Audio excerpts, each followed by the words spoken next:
ನಮ್ಮಲ್ಲಿ ಇಬ್ಬರು ಮಹತ್ವದ ಲೇಖಕರು, ಒಬ್ಬರು 12ನೇ ಶತಮಾನದ ಬಸವಣ್ಣ, ಇನ್ನೊಂದು ನಮ್ಮ ಕಾಲದ ಮಹಾಕವಿ ಕುವೆಂಪು. ಯಾರನ್ನು ಮರೆತರೂ ಇವರನ್ನು ಮರೆಯೋಕ್ಕೆ ಸಾಧ್ಯ ಇಲ್ಲ ನಾವು. ಇಡೀ ಕನ್ನಡ ಜಗತ್ತು ಎಲ್ಲರನ್ನೂ ಮರೆತು ಬಿಡಲಿ ಪರವಾಗಿಲ್ಲ, ಆದರೆ ಇವರಿಬ್ಬರನ್ನ ಮರೆತು ಬಿಟ್ರೆ ಭಾಳ ಕಷ್ಟ ಆಗುತ್ತೆ. ಇವರಿಬ್ಬರು ಅಷ್ಟು ಮುಖ್ಯವಾದವರು. ಒಂದು ರೀತಿ ಶ್ರವಣಬೆಳಗೊಳದ ಗೊಮ್ಮಟೇಶ್ವರನ್ನ ಹೇಗೆ ನಾವು ಕರ್ನಾಟಕದ ಹೆಮ್ಮೆ ಅಂತ ಹೇಳಕ್ಕೆ ಸಾಧ್ಯ ಇದೆಯೋ, ಹಾಗೆ ಬಸವಣ್ಣ ಮತ್ತು ಕುವೆಂಪು ಅವರನ್ನು ಯೋಚನೆ ಮಾಡಬೇಕಾಗಿದೆ. ಇವರಿಬ್ಬರು ಮಾಡಿದ ಕೆಲಸಗಳನ್ನು ಗಮನಿಸಿ ಭಾರತಾಂಬೆಯೇ ದೇವಿ ಅನ್ನೋದಕ್ಕೆ ಕನೆಕ್ಟ್ ಮಾಡಬೇಕಾಗಿದೆಯಲ್ಲ. ಬಸವಣ್ಣ ಅದಕ್ಕೂ ಹಿಂದೆ ಬುದ್ಧ, ಮಹಾತ್ಮ ಬುದ್ಧ ಈ ದೇಶದೊಳಗಡೆ ಭಾಳ ಅದ್ಭುತವಾದಂಥ ಒಂದು ವೈಜ್ಞಾನಿಕ ಧರ್ಮವನ್ನು ಕೊಟ್ಟ. ಆತನ್ನ ಯಾರಾದರೂ ಏನು ಸ್ವಾಮಿ ಬುದ್ಧ ಅವರೇ ದೇವರಿದ್ದಾನ ಅಂತ ಕೇಳಿದ್ರೆ ಬುದ್ಧ ಏನು ಹೇಳ್ತಾ ಇದ್ದ ಗೊತ್ತಾ? ನನಗೆ ಗೊತ್ತಿಲ್ಲ ಅಂತ ಹೇಳ್ತಾ ಇದ್ದ. ಯಾಕೆಂದರೆ ದೇವ್ರು ಇದ್ರೂ ಇರ್ಬೋದು, ಇಲ್ಲದೇನೋ ಇರ್ಬೋದು, ಯಾರಿಗೆ ಗೊತ್ತು, ನಾವೇನು ಹೋಗಿ ನೋಡ್ಕೊಂಡು ಬಂದಿದ್ದೀವಾ? ಆ ರೀತಿಯಾದಂಥ ಒಂದು ಸತ್ಯವನ್ನು ಬುದ್ಧ ಹೇಳ್ತಾ ಇದ್ದಿದ್ದು, ನನಗೆ ಗೊತ್ತಿಲ್ಲ ಅಂಥೇಳಿ. ಆಮೇಲೆ ಬಸವಣ್ಣ ಬಂದಾಗ ಏನು ಮಾಡಿದರು? ನನಗೆ ಗೊತ್ತಿಲ್ಲ ಅಂತ ಹೇಳಿದ್ರೆ ಈ ಜನ ಅಷ್ಟು ಸುಲಭಕ್ಕೆ ಒಪ್ಪೋರಲ್ಲ, ಇವ್ರಿಗೇನಾದರೂ ಒಂದು ಬೇಕು ಅಂತೇಳಿ ನೀನು ಯಾವುದನ್ನು ಇಷ್ಟಪಡ್ತೀಯೋ ಅದೇ ನಿನ್ನ ದೈವ ಕಣೆಯ ಅಂತಂದರು. ಅದೇ ಇಷ್ಟಲಿಂಗದ ಅಥವಾ ಇಷ್ಟದೈವ ಪರಿಕಲ್ಪನೆ. ಬಸವಣ್ಣ ಅವರ ಇಷ್ಟದೈವ ಯಾವುದು? ಕೂಡಲ ಸಂಗಮ ದೇವ. ಬಸವಣ್ಣ ಇಡೀ ಶರಣ ಚಳವಳಿಗೆ ನಾಯಕ ಆಗಿದ್ದಂಥ ವ್ಯಕ್ತಿ. ಬಸವಣ್ಣ ಅವರು ನಮ್ಮ ಬಾಸ್ ಬಸವಣ್ಣ ಅವರು ಹೇಳೋರೆ ಅಂತೇಳಿ ಉಳಿದ ನಮ್ಮ ಶರಣರೆಲ್ಲ ಕೂಡಲ ಸಂಗಮ ಅಂತ ಭಜನೆ ಮಾಡಲಿಲ್ಲ. ಅಲ್ಲಮ್ಮ ಪ್ರಭುಗಳೇನು ಹೇಳಿದ್ರು? ನಿಂದು ಕೂಡಲ ಸಂಗಮ ಆದರೆ ನಂದು ಗುಹೇಶ್ವರ. ಅಕ್ಕಮಾದೇವಿ ಹೋಗಯ್ಯ, ನಿಂದು ಕೂಡಲ ಸಂಗಮ, ನಿಂದು ಗುಹೇಶ್ವರ, ನಂದು ಚನ್ನಮಲ್ಲಿಕಾರ್ಜುನ. ಎಂತೆಂಥ ದೇವ್ರುಗಳನ್ನ ಅವ್ರು ಕಂಡಿಡ್ಕೊಂಡ್ರು ಅಂತಂದ್ರೆ ಆಶ್ಚರ್ಯ ಆಗುತ್ತೆ. ಅದನ್ನೆಲ್ಲ ಹೇಳೋಕ್ಕೋಗಲ್ಲ ಈಗ ನಿಮಗೆ.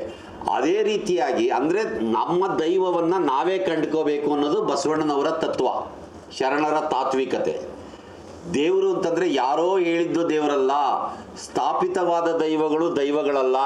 ನಿಮ್ಮ ಪಕ್ಕದ ಮನೆಯವರು ಹೇಳಿದ್ದೋ ಅಥವಾ ನಿಮ್ಮ ಅಪ್ಪ ಹೇಳಿದ್ದೋ, ನಿಮ್ಮ ಅಮ್ಮ ಹೇಳಿದ್ದೋ, ಅಥವಾ ರಾತ್ರಿ ಟಿ ವಿಯಲ್ಲಿ ಹೇಳಿದ್ದೋ ದೇವರಲ್ಲ. ಅದ್ರ ಬದಲಿಗೆ ನೀನೇ ಯೋಚನೆ ಮಾಡಿ ಯಾವುದನ್ನು ನಿನ್ನ ದೈವ ಅಂತ ಇಷ್ಟಪಡ್ತೀಯೋ ಅದು ನಿನ್ನ ದೇವರು. ನೋಡಿ, ಒಂದು ಹೆಜ್ಜೆ ಮುಂದಕ್ಕೆ ಬಂದಂಗಾಯ್ತು. ಕುವೆಂಪು ಇನ್ನೂ ಒಂದು ಹೆಜ್ಜೆ ಮುಂದಕ್ಕೆ ಬಂದುಬಿಡ್ತಾರೆ. ಅದೇ ಭಾರತಾಂಬೆಯೇ ದೇವಿ ಅನ್ನೋದು. ಏನು ನೋಡಿ, ಜಗತ್ತಲ್ಲಿ ಯಾವ್ಯಾವುದೋ ದೇವರುಗಳು ಇರ್ಬೋದು, ಯಾರ್ಯಾರೋ ನಂಬಿರ್ಬೋದು, ಅದೆಲ್ಲ ಮುಖ್ಯ ಅಲ್ಲ. 100 ದೇವರುಗಳನ್ನೆಲ್ಲ ನೂಕಾಚೆ ದೂರ, ಸತ್ತ ಕಲ್ಲುಗಳ ಮುಂದೆ ಹತ್ತು ಕರೆದುದು ಸಾಕು, ಜೀವದಾತೆಯನೆಂದು ಕೂಗಬೇಕು.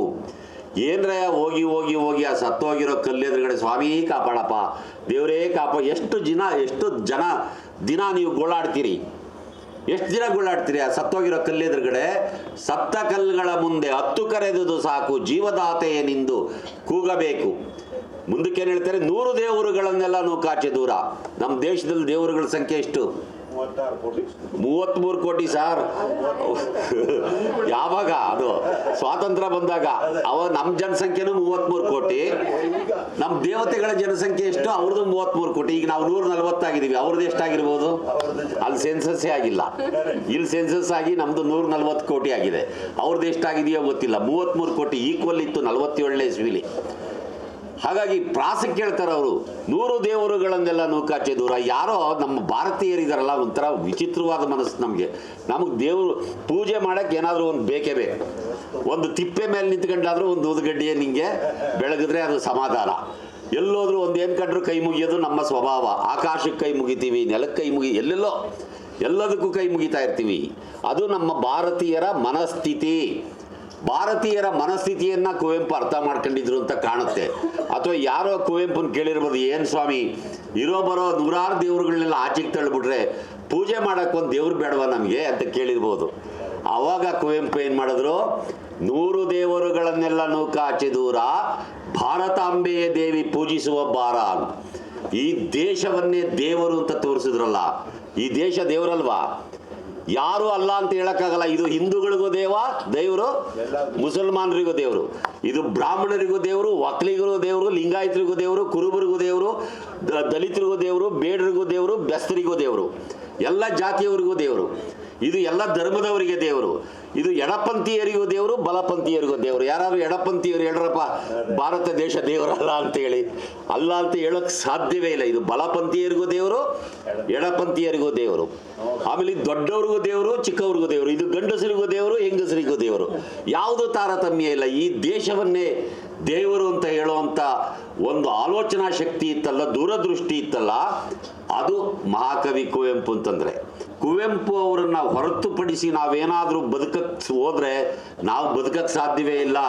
ಇರಾನು, ಇಸ್ರೇಲು, ಅಮೆರಿಕಾದಲ್ಲಿ ಯುದ್ಧಗಳು ನಡೀತಾ ಇದಾವಲ್ಲ, ಅಂಥ ಯುದ್ಧಗಳು ಇಲ್ಲಿ ದಿನ ನಡೆಯೋಕ್ಕೆ ಶುರುವಾಗುತ್ತವೆ. ಅಲ್ಲಾದರೂ ಬಾಂಬ್ ಬೀಳ್ತಾ ಇಲ್ಲಿ ಸಿವಿಲ್ ವಾರ್ ಶುರುವಾಗ್ಬಿಡುತ್ತೆ. ಕುವೆಂಪು, ಬಸವಣ್ಣ, ಪಂಪ, ರನ್ನ, ಕುಮಾರವ್ಯಾಸ, ಈ ಕನ್ನಡದ ಪರಂಪರೆ ಇದೆಯಲ್ಲ, ಇದು ಬಹಳ ಅದ್ಭುತವಾದ್ದು ಮತ್ತು ಮಾನವೀಯವಾದದ್ದು. ಯಾರಾದರೂ ಕನ್ನಡ ಸಾಹಿತ್ಯವನ್ನು ಓದಿದರೆ ಅವರು ಕೋಮುವಾದಿ ಆಗೋದಕ್ಕೆ ಸಾಧ್ಯ ಇಲ್ಲ, ನಾನೇ ಸಾಕ್ಷಿ.